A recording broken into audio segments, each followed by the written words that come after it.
This is my friend Kieren. He's an extremely good blue belt. He does very well against higher belts using both his skill and physicality.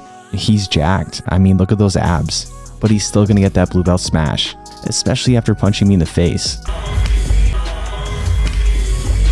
Kieren rolls pretty hard, but I enjoy that and I'm here for it. Let's see where he goes wrong and where he can improve.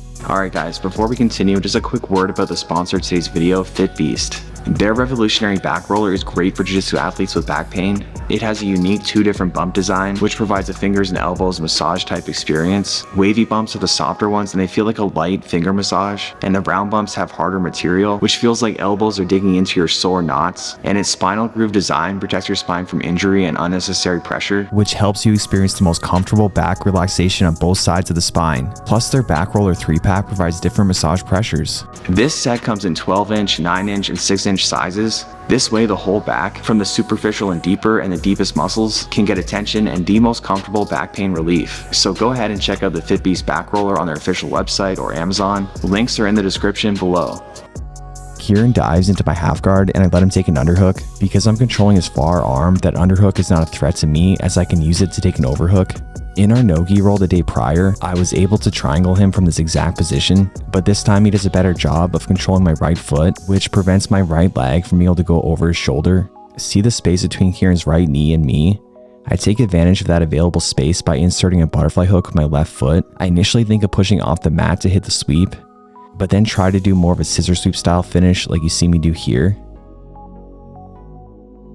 but can only reach underneath the knee rather than over the knee, which would be better for taking out his post. So instead I go back to pushing off my left foot, which is the traditional way to hit a butterfly sweep. I have to elevate him substantially because he's basing up so high. Notice my grip on his tricep. This is often better than the wrist because you can more easily rotate their shoulder. As I land, I don't have enough weight over top of him to keep him on the ground, so I scoop up his head to prevent him from turning. Where the head goes, the body must follow. If I would have taken chest to chest connection, I could have taken side control, but because Kieren turns away to turtle, I take chest to back connection instead.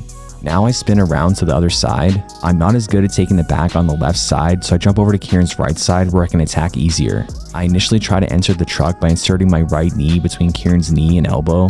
The issue is I'm unable to bring my right foot into the inside space as well, as Kieren is doing a great job of controlling my knee. This is what I was trying to do.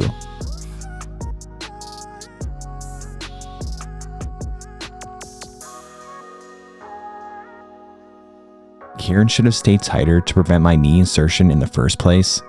A loose turtle is a mistake made by many blue belts, but really many grapplers of any belt color. I abandon the truck attempt and go back to attacking his back instead. I drag Kieren to the side and look to insert my bottom hook, the most important hook out of the 2. I initially have trouble getting over Kieren's right knee. The knees are layer 2 of defense and the goal is to always get past the layers of defense. You'll learn more about this in my upcoming theory course, which comes out May 1st, 2023. I control Kieren's top hand so he can't use it to defend, as I look to take a deep collar grip. I want to get it deep without letting go of his hand because I don't want him to use that grip to defend. I can't get it tight enough with one hand alone, so I let go of his grip and feed his lapel from my left hand to my right hand, and now it's deep. The second my right elbow travels behind his back, I know I've got the submission locked in. Kieren should have prioritized preventing my elbow from going behind his back. Let's take a look at a better way that Kieren could have defended. This is how you defend a bow and arrow choke. You gotta make sure they can't bring their elbow behind you. So the way I like to grip is by grabbing by their sleeve here and by their tricep. Now try to bring your elbow behind me, and that's very hard to do. If he brings his elbow behind me, that's when he gets the choke. I need to get my right leg over Kieren's right shoulder to take a better angle to finish. So I take my bottom hook out to do a chair sit back take style motion. I initially try to bring my left arm behind Kieren's head for a chicken wing style finish, but I'm unable to. And now Kieren has my left hand trapped and he turtles. I can finish from turtle, but it'll be easier to finish on the ground, so I drag Kieren back down and free my trapped hand. And now I grab his pants to lock in a bow and arrow choke. It's tight, but Kieren is tough as nails, and I always like to go path of least resistance. So I let go of his pants and bring that grip behind his head for the chicken wing style bow and arrow variation. Now I push his head with my left hand, which forces the right side of Kieren's neck into my right wrist. The majority of chokes cut off one carotid artery primarily and block out the second carotid artery secondary. Kieren shakes off his near entry into the shadow realm and we get back to it. I always like to and recommend starting on your butt in your guard because it's much easier to take grips because you can reach. but Kieren again dives into my half guard. And again, I control his far arm. I'm very disciplined in my grips and never allow head control, and only allow underhooks if my head isn't controlled so I can use their underhook against them. Kieren is keeping his head past his knees, so I think about the loop choke, but he recognizes the threat and he postures up. This is what I was trying to do. Kieren gets to his feet, which is a smart option considering he hasn't had any success in my half guard due to him being unable to establish effective grips. I transition to reverse delihiva as my short legs are not made for delihiva. Kieren backsteps for some reason and I catch his left leg with the instep of my left foot. Now I grab his pants so he can't spin out of my attack as I also insert my right instep behind him. I'm trying to do a baby bolo like you see me do here.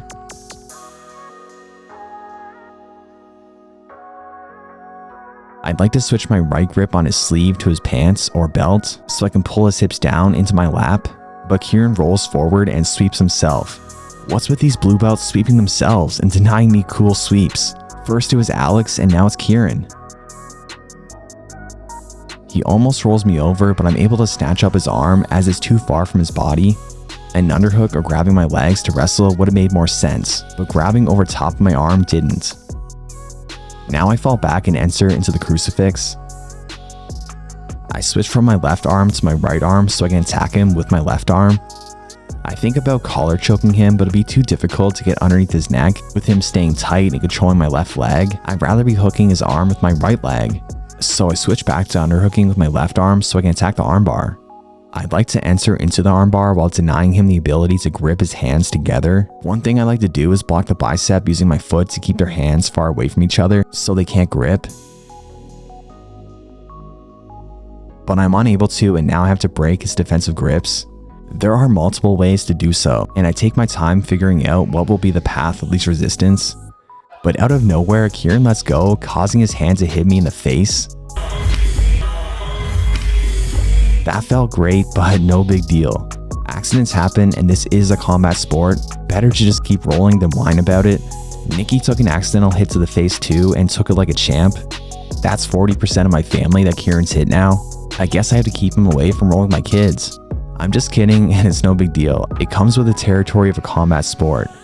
Kieren jumps right into my guard, and this time rather than half guard, I keep my right leg framing on his hip and pull his underhook deeper so I can attack the Omoplata. Kieren's controlling my right foot, which makes it difficult to progress with the Omoplata, but once I free it, I lock up the figure 4 briefly just to secure it. But the figure 4 doesn't do a great job of controlling posture, so now I use my left hamstring to push Kieren's shoulder to the mat.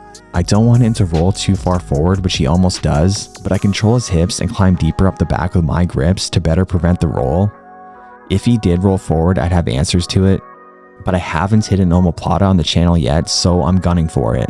I follow Kieren as he tries to roll, and now I hook his waist, which will make rolling forward very difficult for him. I can't quite get his right shoulder on the mat, which will make for a cleaner finish, but feel like I'll still be able to finish it anyways. Now I drive forward with my hips to rotate his shoulder forward in the end range where the shoulder can safely go. Let me know, do you prefer rolling hard or going a bit lighter? I love rolling hard, but will definitely read the room and always adjust intensity. Back at it again and again, Kieren is staying off his knees to wisely avoid my half guard. My right hand on the ankle helps prevent the knee slide, and my left hand is managing the distance. Kieren again backsteps, but I've often been told my feet are like hands, and I catch his foot with both my feet, and then use my instep to pull his foot up as I do a technical stand-up to take top position. I enter into an over-under pass. Ideally, I would have turned my head to my right, but felt I couldn't quite get my left shoulder to his left hip. And now Kieren uses my head position to frame on it, so I transition to a double underpass instead. This method is more speed than pressure as there's different styles of doing it, but I overcommit and lift him up too much, which brings his knees to the mat, and now I risk him wrestling me down. I frame with my chest and bring my hips back so he can't have access to my legs. I didn't really feel like wrestling, so I try fake guard pull ankle pick, but I didn't have great grips to do it and wasn't able to get his ankle. This is a fake guard pull ankle pick and it's one of my favorite takedowns. So I just pull guard because I'm not part of the anti-guard puller crowd. I can wrestle, but I don't always feel like wrestling. I'm getting pretty tired, so I fall lazily to my back. Now is the time for Kieren to capitalize. I let him take an underhook so I can overhook and get onto my side, as now it's time to stop being so lazy. I gotta put on a show. Now I can't sweep him with my butterfly hook because he's on his feet, his layer 1 of defense. I take my time and see what I can get going, and Kieren tries to disengage, likely to try to re-enter with more favorable grips, but I'm not letting him go anywhere. Kieren grabs my far side collar before switching to my near side collar. This can be fine if done right, but it also runs some risk as it's gripping past my center line, which will make sweeping him to my left easier. I initially try a reverse De La Hiva hook sweep, like you see me do here, but Kieren is basing out well with his left leg. So now I basically try to do a John Wayne sweep, but I'm unable to keep Kieren's right arm trapped to prevent him from posting. He posts, but I still want top position, so I wrestle up taking an underhook and the single leg. Watch how I shrug my shoulder to get my shoulder deep underneath his armpit. This will provide me a deep underhook that'll make it difficult for him to overhook and make it easier for me to body lock him. I'm trying to figure out if I should go body lock or single. I worry that he'll try to roll for my right leg for a knee bar, so I preemptively hook my instep onto his shin. If he did roll for the knee bar, I'd also be looking to insert my instep to avoid it, like you see me do here in this MMA round. This video is pretty good, even though it performed pretty horribly, so check it out if you haven't yet. I drag Kieren down but can't get a perfect forward roll from him, so I need to take my right leg out to complete the back take. I immediately start attacking the neck, feeding his lapel from one hand to the other.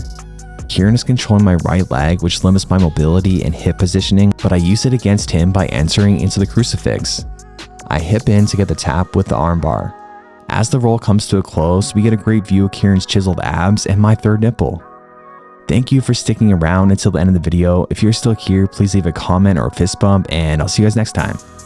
Oh, and just a reminder before we end this, go ahead and check out FitBeast Backroller on their official website and Amazon. Links are in the description below.